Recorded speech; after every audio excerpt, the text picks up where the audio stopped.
BCYP party అధినేత బోడే రామచంద్ర యాదవ్ చేస్తున్నటువంటి ఆమరణ నిరాహార దీక్ష.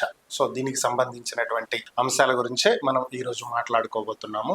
సో అసలు ఫస్ట్ ఆయన ఎందుకు ఈ ఆమరణ నిరాహార దీక్షకు పూనుకున్నారు, ఎందుకు చేస్తున్నారు అనే దాని గురించి మాట్లాడుకుందాం. ఈ రోజు 4వ రోజు ప్రస్తుతం ఆయన దీక్ష చేపట్టి. సో ఆయన ఎందుకు దీక్షకు వెళ్లాల్సి వచ్చింది అంటే, ఆయన ముఖ్యంగా ప్రభుత్వం ముందు 5 డిమాండ్లు ఉంచారు. మొదటిది వచ్చి బీసీలకు రక్షణ చట్టం కల్పించండి అని. అది దీని గురించి ఇన్ డెప్త్ గా మనం మళ్ళీ మాట్లాడుకుందాం. ఇక రెండవ అంశం వచ్చేటప్పటికి అమరావతి ప్రాంతంలో 1000 ఎకరాలు బీసీ సామాజిక వర్గానికి చెందినటువంటి ఎంటర్ప్రెనర్స్ కి ఇవ్వండి అని. ఇక మూడవ అంశం వచ్చేటప్పటికి బీసీలకు 44% రిజర్వేషన్ కల్పించండి అని చెప్పి అడుగుతున్నారు. ఇక 4వది వచ్చేటప్పటికి బీసీ కులగణన చేపట్టండి అని. 5వ అంశం వచ్చేటప్పటికి బీసీ కార్పొరేషన్లకి నిధులు కేటాయించండి అనేది ఆయన కోరుతున్నటువంటి అంశాలు. ఈ 5 డిమాండ్లతోటి ఆయన ఆమరణ నిరాహార దీక్ష అనేది చేపట్టారు. అయితే చాలా మందికి తెలియని అంశం ఏంటి అనేటువంటిది ఏంటంటే, ఇప్పుడు ఈయన సడన్ గా ఎందుకు దీక్ష చేస్తున్నారు, ప్రభుత్వంతో అసలు చర్చించారా, మాట్లాడారా, చెప్పారా, ఏం లేకుండా ఈ దీక్ష ఏంటి, ఇలాంటివి చాలా మంది మాట్లాడుతున్నారు. అయితే ఫస్ట్ తెలియాల్సిన అంశం ఏంటంటే, బీసీవైపీ పార్టీ అధినేత రామచంద్ర యాదవ్ గారు ఫిబ్రవరి 2026 సంవత్సరంలో, అంటే గడిచిన ఫిబ్రవరిలో బీసీ గర్జన అని చెప్పి ఒక సభ నిర్వహించడం జరిగింది. ఈ సభలోనే ఈ 5 పాయింట్ల గురించి ఆయన ప్రస్తావించడం జరిగింది. ఈ 5 పాయింట్ల గురించి ప్రస్తావించి వీటికి ప్రభుత్వం సానుకూలంగా స్పందించాలి, కనీసం వీటి గురించి పట్టించుకుని వీటి గురించి ఒక స్టెప్ ప్రభుత్వం తీసుకోవాలి, నేను మీకు తగినటువంటి సమయం ఇస్తున్నాను, ఒకవేళ మీరు గనక వీటి గురించి పట్టించుకోకపోతే నేను ఏప్రిల్ 11వ తేదీ, అంటే మీకు నెల రోజులు సమయం ఇస్తున్నాను, ఈ నెల రోజుల్లో మీరు పట్టించుకోకపోతే ఏప్రిల్ 11 నుంచి నేను ఆమరణ నిరాహార దీక్షకు కూర్చోవాల్సి వస్తుంది అని చెప్పి ఆయన అప్పుడే చెప్పడం జరిగింది. దాని తర్వాత ఆయన మధ్యలో కూడా ఒక 2-3 సార్లు రిమైండ్ చేయడం జరిగింది ప్రభుత్వాన్ని, ప్రభుత్వం పట్టించుకోవట్లేదు, వీటి గురించి ప్రభుత్వం చర్చించాలి అని. కరెక్ట్ గా ఏప్రిల్ 10వ తేదీ ముఖ్యమంత్రి చంద్రబాబు నాయుడు గారు బీసీ నాయకుల్ని కూర్చోబెట్టి మాట్లాడటం జరిగింది. మరి వీళ్ళందరితో చర్చించినటువంటి సమయంలోనే ఈ రామచంద్ర యాదవ్ గారిని కూడా పిలిచి, ఇది పరిస్థితి, మేము ఇది చేయాలనుకుంటున్నాం, మీరు అడిగిన డిమాండ్లో ఇవి సాధ్యాసాధ్యాలు, ఇవి సాధ్యం కావు అనేది చెప్పింటే బాగుండేది. లేదు, ఆయన పిలవకపోయినా బీసీ నేతలతో మీరు ఆల్రెడీ చర్చించారు కాబట్టి ఆ నేతల ద్వారా ఒక ప్రెస్ మీట్ పెట్టించి మీరు ఏదైనా చెప్పించినా, లేదా మీరే డైరెక్ట్ గా ఈ రోజు బీసీ నేతలతో చర్చించడం జరిగింది, వీళ్ళకి హామీలు ఇచ్చాము ఇవి అని చెప్పింటే బాగుండేది. సో ఓవరాల్ గా ఏం జరగల. ఇక ఈయన చేస్తున్నటువంటి 5 డిమాండ్లలో సహేతుకమైనటువంటి అంశాలు ఏంటి, ఏవి అమలు సాధ్యం, ఏవి అమలు సాధ్యం కానటువంటివి, దీంట్లో పొలిటికల్ స్టంట్ ఎంతవరకు ఉంది ఏంటి అనేటువంటి అంశాలు మనం చూద్దాం. ఇందులో ఫస్ట్ డిమాండ్ వచ్చేటప్పటికి బీసీలకు రక్షణ చట్టం. సో ఇదేంటంటే it's nothing but SC ST చట్టాలు ఏవైతే ఉన్నాయో, జనరల్ గా మనకి తెలిసిందే కదా, ఎస్సీ ఎస్టీ సామాజిక వర్గానికి చెందినటువంటి వారిని చులకన చేస్తూ మాట్లాడిన, కులం పేరుతో దూషించిన, ఇలా పలు అంశాలలో వారికి ఏదైనా సరే అన్యాయం జరిగితే దానికి సంబంధించి నార్మల్ కేసులు కాకుండా ఎస్సీ ఎస్టీ అట్రాసిటీ కేసులు అనేవి నమోదు చేయొచ్చు. అదే తరహాలో బీసీలకు కూడా ఒక ప్రత్యేక రక్షణ చట్టం అనేది తీసుకురావాలి అనేది ఆయన అడుగుతున్నటువంటి డిమాండ్. అయితే ఇది ఈయన ఈరోజు కొత్తగా డిమాండ్ చేస్తున్నటువంటి అంశం ఏం కాదు. గడిచినటువంటి 2024 సార్వత్రిక ఎన్నికల్లో టీడీపీ మేనిఫెస్టోలో ఉన్నటువంటి అంశం ఇది. బీసీలకు రక్షణ చట్టం తీసుకొస్తాము అని చెప్పి టీడీపీ మేనిఫెస్టోలో పొందుపరిచినటువంటి అంశం ఇది. సో దాన్నే అమలు చెయ్యండి, మీరు ఆ ఎన్నికల సమయంలో ఇచ్చినటువంటి హామీని మీరు అమలు చేయండి అని చెప్పి ఆయన అడుగుతున్నాడు. అంతే తప్ప ఆయనేమి ఎక్కడి నుంచో లేనిపోని డిమాండ్ తీసుకొచ్చి కూటమి ప్రభుత్వం నెత్తిన పెట్టట్లా. సో ఓవరాల్ గా వాళ్ళు ఇచ్చినటువంటి హామీనే నెరవేర్చమని అడుగుతున్నాడు, ఫస్ట్ డిమాండ్. ఇక రెండవ అంశం వచ్చేటప్పటికి 1000 ఎకరాలు అమరావతిలో ఎంటర్ప్రినర్స్ కి ఇవ్వండి అని చెప్పి అడుగుతున్నాడు. ఇదేమి సాధ్యం కానటువంటిదైతే కాదు, ఎందుకంటే 54,000 ఎకరాల భూమి ప్రభుత్వం చేతిలో ఉంది. ఇది కాకుండా ఇప్పుడు మరలా కొత్తగా 20,000 ఎకరాలు ల్యాండ్ పూలింగ్ కి నోటిఫికేషన్ కూడా ఇచ్చారు. సో దీంట్లో ఒక 1000 ఎకరాలు ఎలా అయితే మీరు ఐబిఎం క్వాంటమ్ వ్యాలీకి స్థలం కేటాయించారు, ఎస్ఆర్ఎం కేటాయించారు, విట్కి కేటాయించారు, బసవతారకం హాస్పిటల్కి, క్యాన్సర్ ఇన్స్టిట్యూట్కి కేటాయించారు. ఇలా అనేక రకాలైనటువంటి సంస్థలకి మీరు స్థలాలను కేటాయిస్తున్నప్పుడు వాటిల్లో భాగంగా ఒక 1000 ఎకరాలు ఎంటర్‌ప్రెన్యూర్స్‌కి ఒక్కళ్ళకే కాకుండా, ఇక్కడ మీరు ఒక విషయం ఆలోచించాలి. ఇక్కడ మీరు కేటాయించిన అన్నీ కూడా ఒక సంస్థకు మాత్రమే కేటాయించినటువంటి భూములు. కానీ రామచంద్ర యాదవ్ గారు అడుగుతున్నది ఏంటి? 1000 ఎకరాల్లో బీసీ సామాజిక వర్గానికి చెందినటువంటి ఎంటర్‌ప్రెన్యూర్స్‌కి, అంటే ఎక్కువ మంది, ఒక పర్సన్‌కి కేటాయించమని అడగట్లా, లేదా ఒక సంస్థకి కేటాయించమని అడగట్లా. బీసీ సామాజిక వర్గానికి చెందినటువంటి అనేక మంది ఎంటర్‌ప్రెన్యూర్స్‌కి కేటాయించమని అడుగుతున్నారు. దీని ద్వారా అమరావతిలో పెట్టుబడులు పెరిగేటువంటి అవకాశం ఉంటుంది. ఎంటర్‌ప్రెన్యూర్స్ ఎక్కువ మంది అక్కడ పెట్టుబడులు పెట్టడానికి అవకాశం ఏర్పడుతుంది. సో ఎక్కువ కంపెనీలు వస్తాయి, ఎక్కువ పారిశ్రామికీకరణ జరుగుతుంది, సో ఎక్కువ ఉద్యోగాలు వస్తాయి. మీరు అనుకుంటున్నటువంటి గ్రోత్ ఇంజన్, డెవలప్మెంట్ అనేది ఇమీడియట్ గా స్టార్ట్ అయ్యేదానికి అవకాశం ఉంటుంది. సో దాన్ని ఎందుకు అంత నెగ్లెక్ట్ చేస్తున్నారనేది అర్థం కాదు. ఒక 100 ఎకరాలు ఒకటే సంస్థకి ఇచ్చి మీరు చెయ్యండి అని చెప్పి వాళ్ళ వెనక పడే కంటే, అదే 100 ఎకరాల్ని 10 సంస్థలకి ఇచ్చి, చిన్న చిన్న సంస్థలకి, మీరు ఎలాగూ స్టార్టప్స్ ని మేము ప్రోత్సహిస్తున్నాం అని చెప్తున్నారు కదా, సో అదే స్టార్టప్స్ కి అక్కడ స్థలాలు కేటాయించండి, ఇన్సెంటివ్స్ ఇవ్వండి. పెద్ద పెద్ద కంపెనీలకి మీరు ఇన్సెంటివ్స్ ఇవ్వకపోయినా నష్టమేం లేదు. ఆర్సెల్ఆర్ మిట్టల్ నిప్పన్ స్టీల్ కి భారీ స్థాయిలో ఇన్సెంటివ్స్ ఇచ్చారు, జిఎస్టీలో ఎగ్జంప్షన్స్ ఇచ్చారు, స్థలాలు తక్కువ రేటుకి కేటాయించారు, ఇలా అనేక రకాలైనటువంటి రాయితీలు ఇచ్చారు. అంత పెద్ద సంస్థకి మీరు ఏ రాయితీలు ఇవ్వకపోయినా కూడా సంస్థ నడుస్తుంది. కానీ స్టార్టప్ కంపెనీలకు మీరు ఎంతో కొంత ప్రోత్సాహం అనేది ఇస్తే మనకి నిర్వహణ ఖర్చు తగ్గుతుంది. కాబట్టి ఇంకా ఎక్కువ మంది స్టార్టప్లు రావడానికి అవకాశం ఉంటుంది, గ్రో అవ్వడానికి అవకాశం దొరుకుతుంది, ఎక్కువ మందికి ఉపాధి కల్పించడానికి అవకాశం దొరుకుతుంది. ఆల్రెడీ వెల్ ఎస్టాబ్లిష్డ్ వాటికి మీరు ఇచ్చినా ఇవ్వకపోయినా అవి నడుస్తాయి. సో ఇలాంటి వాటిని ఎంకరేజ్ చేయాల్సినటువంటి బాధ్యత ప్రభుత్వం మీద ఉంది, అది ఏ ప్రభుత్వం అయినా సరే. సో దీంట్లో ఇది సహేతుకమైనటువంటి అంశం. ఇక మూడవ అంశానికి వస్తే 44% రిజర్వేషన్ మనకి రాజ్యాంగ పరంగా, చట్టపరంగా దీన్ని గనక చూసినట్లయితే 44% రిజర్వేషన్ అనేది అంత ఈజీ కాదు, ఇది సాధ్యమైనటువంటి అంశము కాదు. ఎందుకంటే తెలంగాణలో 42% రిజర్వేషన్ కి వెళ్తేనే సాధ్యం కాదని చెప్పి కోర్టులు చెప్పినాయి. ఎందుకంటే రిజర్వేషన్ల పర్సంటేజ్ అనేది 50% మించకూడదు, 50% లోపలే అన్ని రిజర్వేషన్లు అమలు అవ్వాలి. దీనికి గతంలో కూడా ఎగ్జాంపుల్స్ ఉన్నాయి. 2014-19 మధ్యలో టీడీపీ ప్రభుత్వం ఉన్నటువంటి సమయంలో కాపులకి ప్రత్యేకంగా రిజర్వేషన్స్ కల్పిస్తూ చంద్రబాబు నాయుడు అప్పుడు ప్రయత్నించడం జరిగింది. అప్పుడు కూడా కోర్టులు రిజర్వేషన్ పర్సంటేజ్ 50 దాటిపోతుంది, 52% వస్తుంది, కాబట్టి ఇది అమలు చేయడానికి కుదరదు అని చెప్పి చెప్పడం జరిగింది. సో ఈ 44% రిజర్వేషన్ బీసీలకు కేటాయించేస్తే మిగిలినటువంటి రిజర్వేషన్స్ కలుపుకుంటే ఇది 50% పర్సంటేజ్ దాటిపోతుంది. చట్టపరంగా ఇది సాధ్యమైనటువంటి అంశం కాదు. సో ఇది లీగాలిటీతో ముడిపడి ఉన్నటువంటి అంశం. ఈ కోర్టులను కన్విన్స్ చేయాల్సి ఉంటుంది, చట్టాన్ని అతిక్రమించకుండా, లేదా స్టేట్ గవర్నమెంట్ లో, సెంట్రల్ గవర్నమెంట్ లో, పార్లమెంట్ లో, లోక్సభ, రాజ్యసభల్లో బిల్లులు పెట్టి చట్ట సవరణ తీసుకొచ్చి రిజర్వేషన్ పర్సంటేజ్లను పెంచి అప్పుడు దేశవ్యాప్తంగా ఉన్నటువంటి అన్ని రాష్ట్రాలలో దీన్ని మోడిఫై చేసే విధంగా ఏర్పాట్లు చేయడానికి కొంత సమయం పట్టేటువంటి అంశం ఇది. లేదు ఇలా చెయ్యరు, ఖచ్చితంగా ఇంతే ఉండాలి, దీన్ని మించడానికి లేదు, చట్ట సవరణ చేయడానికి కుదరదు అంటే అది అసలు సాధ్యమయ్యే అంశం కూడా కాదు. సో ఇది చట్టంతో ముడిపడి ఉన్నటువంటి అంశం, లీగల్ ఇష్యూస్ ఉన్నటువంటి అంశం, కోర్టులతోటి, లోక్సభ, రాజ్యసభ, శాసనసభ, శాసన మండలి, ఇలా అనేకమైనటువంటి అంశాలతో ముడిపడి ఉన్నటువంటి అంశం ఇది. ఇది ఇప్పటికిప్పుడు నెరవేర్చగలిగేది, సాధ్యమయ్యేది కాదు.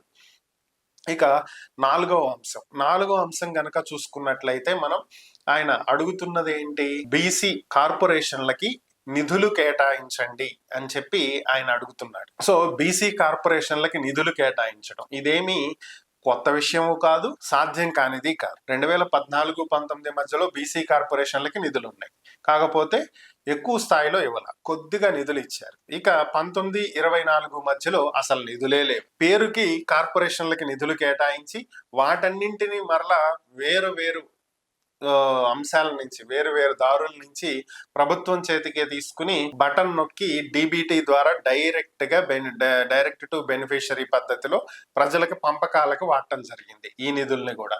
సో కాబట్టి గతంలో నిధులు లేవు, ఇప్పుడు వాటికి నిధులు కేటాయించవచ్చు. ఆ కార్పొరేషన్లకు సంబంధించి ప్రతి ఏటా ఎంత ఖర్చు పెట్టాలి అనేది ఒక లెక్క ఉంటుంది.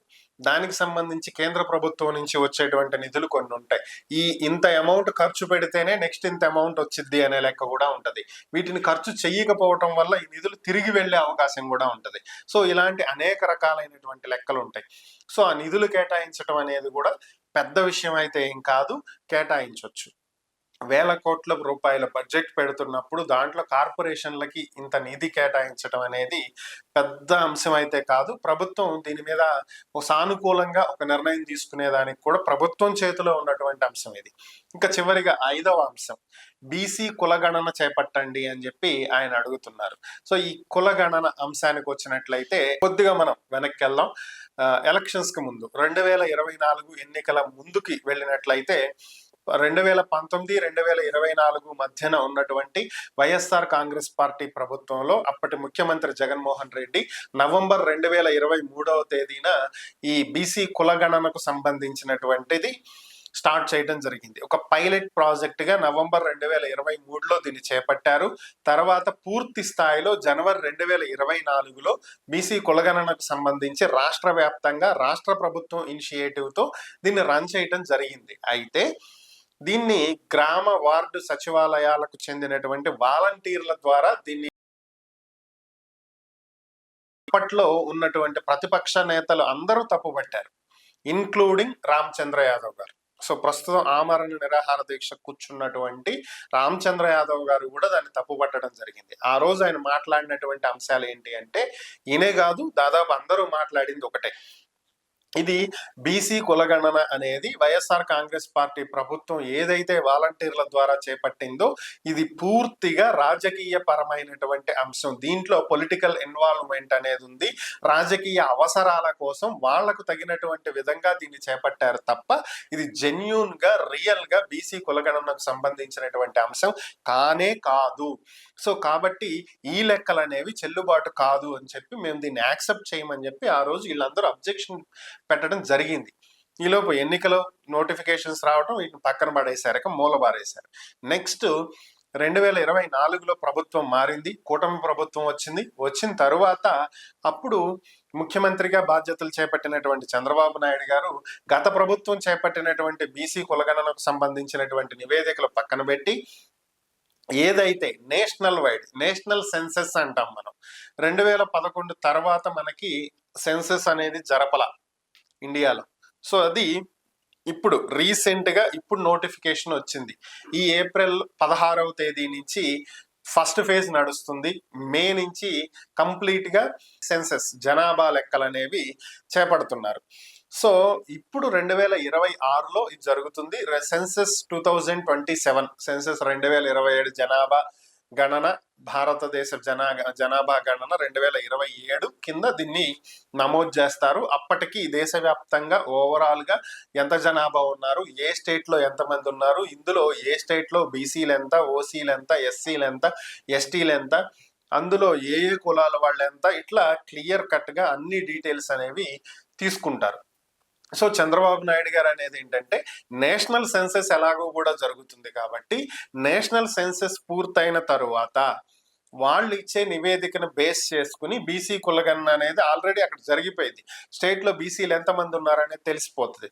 సో దాన్ని బట్టి మేము డెసిషన్ తీసుకుంటాము, ఏం చేయాలి, ఏ పథకాలు ఎలా అమలు చేయాలి ఏంటి అనేది ఆయన వర్షన్. అయితే ఇక్కడ రామచంద్ర యాదవ్ గారు అనేది ఏంటంటే, ఈ మొత్తం పూర్తి అవడానికి ఒక 2 నుంచి 3 ఏళ్ల సమయం పట్టొచ్చు. అంటే ఈ మొత్తం లెక్కలు కంప్లీట్ అయ్యేటప్పటికి 2027. ఆ తర్వాత స్టేట్ వైడ్ వీటన్నింటినీ డేటా అనాలిసిస్ చేసి డేటా మైనింగ్ ఓవరాల్ గా వీటిని సెగ్రిగేట్ చేయడానికి దీనంతటికి టైం పడుతుంది. సో ఓవరాల్ గా ఇవన్నీ పూర్తయి ఒక నివేదిక వచ్చి ఇవన్నీ జరిగేటప్పటికి 2029 ఎన్నికలు వచ్చేస్తాయి. 2028 లోపు ఇవన్నీ కంప్లీట్ అయితే మరలా డీలిమిటేషన్కి వెళ్ళాలి, నియోజకవర్గాలు పునర్విభజనకి వెళ్లాల్సి ఉంటుంది. దీనికి సంబంధించి ఇవన్నీ పూర్తయితేనే 29లో కొత్త నియోజకవర్గాలతోటి ఎన్నికలకు వెళ్లాల్సి ఉంటుంది. సో ఇంత ప్రాసెస్ ఉంది. సో కాబట్టి కేంద్ర ప్రభుత్వం మీద డిపెండ్ అవ్వకుండా రాష్ట్ర ప్రభుత్వం బీసీ కులగణనకు ప్రత్యేక ఏర్పాట్లు చేయాలి, స్టేట్ వైడ్ సెన్సెస్ ని మీరు తీసుకురండి అనేది ఆయన అడుగుతున్నటువంటి డిమాండ్. ఇదేమి అసాధ్యమైనటువంటి అంశం ఏం కాదు. పక్కనున్న తెలంగాణ ప్రయత్నం చేసింది, బీహార్లో అయితే ఆల్రెడీ కంప్లీట్ అయ్యింది కూడా. సో అలాగే ఏపీలో కూడా చెయ్యొచ్చు. కానీ ప్రభుత్వం ఇప్పుడు ఈ కులగణన పెట్టుకుంటే దానికి కొంత బడ్జెట్ కేటాయించాలి, దానికి ఒక సొమ్ము వెచ్చించాల్సి ఉంటుంది, కొంత సమయం పెట్టాలి, డబ్బు పెట్టాలి. ఇప్పుడు ప్రభుత్వం దగ్గర అంత ఖజానాలో డబ్బులు లేవు, ఫస్ట్ థింగ్. ఇక రెండోది, ఈ లెక్కలన్నీ తేలితే ఇప్పుడే ఈ రిజర్వేషన్లకు సంబంధించి, వీళ్ళకి ఇచ్చే నిధులకు సంబంధించి, పథకాలకు సంబంధించి వీటన్నింటి నుంచి మరలా ప్రభుత్వం మీద ఒత్తిడి పెరుగుతుంది. సో ఇవన్నీ మార్పులు చేర్పులు జరగాల్సి ఉంటుంది. వీళ్ళకి ఇచ్చేటువంటి రిజర్వేషన్లు, సీట్లు, కోతలు, కానీ ఎవ్రీథింగ్ అన్నీ కూడా ప్రభుత్వం నెత్తిన భారంగా తయారవుతాయి. సో ప్రస్తుతం ఈ తలనొప్పి అంతా ఎందుకు నెత్తికెత్తుకోవాలి, దీన్ని పక్కన పెడితే కొన్నాళ్ళు పక్కకు జరిపేస్తే సెంట్రల్ గవర్నమెంట్ సెన్సస్ ఎలాగూ చేస్తున్నారు కాబట్టి ఇప్పుడు మళ్ళీ ప్రభుత్వం తరపున డబ్బులు పెట్టి ఎందుకు చేయించాలి, ఇదంతా దండక్ కదా అని చెప్పి ప్రజలకు చెబితే అవునవును నిజమే కదా, 2 సార్లు జరపడం ఎందుకు, ఎట్లాగా వాళ్ళు చేస్తున్నారు కదా, అదే కంటిన్యూ అయింది కదా అని ప్రజలు కూడా నమ్ముతారు. సో ఓవరాల్ గా ప్రభుత్వం నెత్తి మీద పడాల్సినటువంటి భారం 1 సంవత్సరం లేదా ఒక 2 నుంచి 3 సంవత్సరాలు పక్కకు నెట్టేయచ్చు, అప్పటి సంగతి అప్పుడు చూసుకుందాం అనేది ప్రభుత్వ ఉద్దేశం. అందుకు ఇప్పుడు సెన్సస్ జరపట్ల. ఇవి ఆయన కోరుతున్నటువంటి 5 డిమాండ్లు. ఇందులో సహేతుకమైనటువంటి అంశాలు, ప్రభుత్వం ఇమీడియట్ గా చేయగలిగినటువంటి అంశాలు మనం పరిశీలించినట్లయితే, ఫస్ట్ బీసీ రక్షణ చట్టం అమరావతికి గెజెట్ తీసుకురావటం కోసం ప్రత్యేక అసెంబ్లీ సెషన్ ఏర్పాటు చేసి బిల్లు పెట్టి ఆమోదించుకుని తీర్మానం చేసి సెంట్రల్ కి పంపినటువంటి ప్రభుత్వం బీసీ రక్షణ చట్టానికి సంబంధించి ఏదో ఒక సమావేశంలో ఒక బిల్లు పాస్ చేసుకుని దానికి ప్రతిపక్షాలు కొత్తగా మద్దతు ఇవ్వాల్సినటువంటి అవసరం అయితే ఏం లేదు. ఎందుకంటే ఆల్రెడీ మెజారిటీ మీకే ఉంది, శాసనసభలో 164 మంది సభ్యులు ఉన్నారు, ఆటోమేటిక్ గా బిల్లు ఆమోదం పొందింది. ఇక శాసన మండలిలో దీన్ని అడ్డుకునే ప్రయత్నం ఎలాగో వైసీపీ చెయ్యదు. ఎందుకంటే బీసీలకు గతంలో 1924 మధ్యలో మేము పెద్దపీట వేస్తున్నాం, బీసీలకు చెందినటువంటి నాయకుల్ని మంత్రుల్ని చేసాం, అలాగే కార్పొరేషన్లకి చైర్మన్లు చేశామని చెప్పి అప్పట్లో చూపించినటువంటి వైఎస్ఆర్ కాంగ్రెస్ పార్టీ, అలానే చెప్పుకుంటున్నటువంటి వైఎస్ఆర్ కాంగ్రెస్ పార్టీ ఇప్పుడు బీసీల బిల్లుకు వ్యతిరేకంగా వెళ్ళి బీసీలను తమ పార్టీకి దూరం చేసుకోదు కాబట్టి ఖచ్చితంగా దీనికి ఆమోదం తెలుపుతుంది. సో అల్టిమేట్లీ పార్లమెంట్ చేతికి వెళ్ళిన తర్వాత బిల్లు ఆమోదం పొందిద్దా లేదా, ఏమైనా మార్పులు చేర్పులు చెప్తారా, ఇవన్నీ నెక్స్ట్ జరిగేటువంటి పరిణామాలు. ముందు మీరు ఇక్కడైతే బిల్లు పెట్టడానికి మీకు అవకాశం ఉంది, ఇది ఒకటి మీ చేతుల్లో ఉన్నటువంటి పని. అట్లీస్ట్ మీరు ఇమీడియట్ గా ఇప్పుడు ప్రత్యేక అసెంబ్లీ సెషన్స్ కాల్ చేయమని ఎవరు చెప్పరు. ప్రభుత్వం వచ్చే వర్షాకాల సమావేశాల్లో, నెక్స్ట్ జరగబోయే అవే కాబట్టి బడ్జెట్ సమావేశాలు ఎలాగో అయిపోయినాయి, ఇప్పుడు నెక్స్ట్ అసెంబ్లీ సెషన్స్, నెక్స్ట్ జరగబోయే అసెంబ్లీ సెషన్స్ లో మేము ఖచ్చితంగా బీసీ రక్షణ చట్టానికి సంబంధించినటువంటి బిల్లు తీసుకొస్తాం, మేము హామీ ఇస్తున్నాం అనేది ఒకటి చెప్పొచ్చు. ఈ 1000 ఎకరాలకి సంబంధించి ఈ డెవలప్మెంట్ పూర్తయిన తర్వాత, అమరావతి కోర్ క్యాపిటల్ డెవలప్మెంట్స్ పూర్తయిన తర్వాత 1000 ఎకరాలు ఖచ్చితంగా మేము కేటాయించేటువంటి ప్రయత్నం చేస్తాం. First come first serve basis, మీరేమి మేము హోల్ అండ్ సోల్ గా ఇచ్చేయండి అని కూడా ఎవరు అడగట్లా ఇక్కడ. So first come first serve basis లో మేము ఖచ్చితంగా కేటాయిస్తాము అనేది ఒక మాట చెప్పొచ్చు. అడిగినటువంటి 5 డిమాండ్లలో 2 అయిపోయి. కార్పొరేషన్స్ కి నిధులు కేటాయింపు, ఇది కూడా పెద్ద సమస్యే కాదు, మీకు భారీ స్థాయిలో లక్షల కోట్లు కేటాయించమని ఎవరు అడగట్లా. నామినల్ నిధులన్నా ఇచ్చి నెక్స్ట్ ఇయర్ కో నెక్స్ట్ బడ్జెట్ కో ఇంకా బెటర్ గా నిధులు కేటాయిస్తామని చెప్పినా కూడా సంతృప్తి చెందేటువంటి పరిస్థితే కనిపిస్తుంది. ఈ మూడింటిని మీరు ఇమీడియట్ గా అమలు చేయొచ్చు. ఇక మిగిలినటువంటివి 2, ఒకటి రిజర్వేషన్స్ కి సంబంధించింది, దాన్ని మీ చేతుల్లో కూడా పూర్తిగా లేనటువంటి అంశం కాబట్టి దానికి సంబంధించి చట్టపరంగా లీగల్ ఇష్యూస్ కి సంబంధించి న్యాయ నిపుణులతోటి చర్చించి దానికి సంబంధించినటువంటి ఒక కమిటీ వేసి న్యాయ నిపుణులతోనో సిట్టింగ్ జడ్జితోనో లేదంటే రిటైర్డ్ జడ్జితోనో ఒక కమిటీ వేసి దానికి సంబంధించి వారి సలహాలను సేకరించి దాని ద్వారా చేస్తామని చెప్పి, ఒకవేళ ఆయనకు నమ్మకం లేకపోతే ఆయన్ని కమిటీలో సభ్యుడిగా పెట్టడమో, లేదా ఆయన పార్టీకి చెందినటువంటి వారిని ఎవరినైనా పెట్టడమో చేసి ఏదో ఒకటి చెయ్యొచ్చు. ఇంకా చివరిగా ఉన్నటువంటిది కులగణన. దీనికి సంబంధించి ఆల్రెడీ మీరు ఆయన అడిగినటువంటి 5 డిమాండ్లలో మేజర్గా 3 డిమాండ్లు అయిపోయినాయి. 4వది పైప్ లైన్ లో ఉన్నప్పుడు 5వ దాని గురించి ఎక్కువ స్ట్రెస్ చేయాల్సినటువంటి అవసరం ఉండదు కాబట్టి సింపుల్ గా అయిపోయేటువంటి అంశం. సో దీన్ని ఎందుకు ప్రభుత్వం ఇంత నెగ్లెక్ట్ చేస్తుంది అనేది ఒకటి అర్థం కానటువంటి అంశం. చేస్తే చేశారులే అని చెప్పి చాలా లైట్ తీసుకుంటుంది. సో ఇది చివికి చివికి గాలివాన్లా తయారయ్యేటువంటి పరిస్థితి. లేదా గతంలో రాష్ట్ర విభజనకు ముందు కేసీఆర్ ఇలాగే ఆమరణ నిరాహార దీక్ష చేస్తుంటే 9 రోజులు 10 రోజులు చేసిన తర్వాత పట్టుకెళ్ళి వరంగల్ జైల్లో పెట్టి ట్రీట్మెంట్ ఇప్పించి దీక్ష విరమించారు చూడండి. ఆ టైప్లో ఏదన్నా చెయ్యొచ్చులే అని ఆలోచిస్తుందా? లేదా విశాఖలో గుడివాడ అమర్నాథ్ గారు దీక్ష చేస్తున్నప్పుడు పట్టుకెళ్ళి ఆత్మహత్య కేసు పెట్టి ఆయనకి ఇప్పుడు 6 నెలలు జైలు శిక్ష పడింది, జరిమానా పడింది, ఆ టైప్లో ఏమో చేయొచ్చు అని ఆలోచిస్తుందా ప్రభుత్వం? అర్థం కావట్లేదు. కానీ ఓవరాల్గా దీనివల్ల బీసీల మద్దతు అనేది బీసీవైపీకి పెరిగేటువంటి అవకాశం ఉంది. రాజకీయంగా ఒక మైలేజ్ అయితే ఆయన సమస్యల గురించి పోరాడటం వాస్తవం. అది ఆయనకు రాజకీయంగానూ కలిసి వచ్చేటువంటి అంశంగా మారుతుంది. దీన్ని ప్రభుత్వం నెగ్లెక్ట్ చేయకుండా బీసీలను దూరం చేసుకోకుండా ఉండాలి అంటే దీనికి సంబంధించి సానుకూలంగా స్పందిస్తే చాలా బెటర్గా ఉండేటువంటి పరిస్థితి.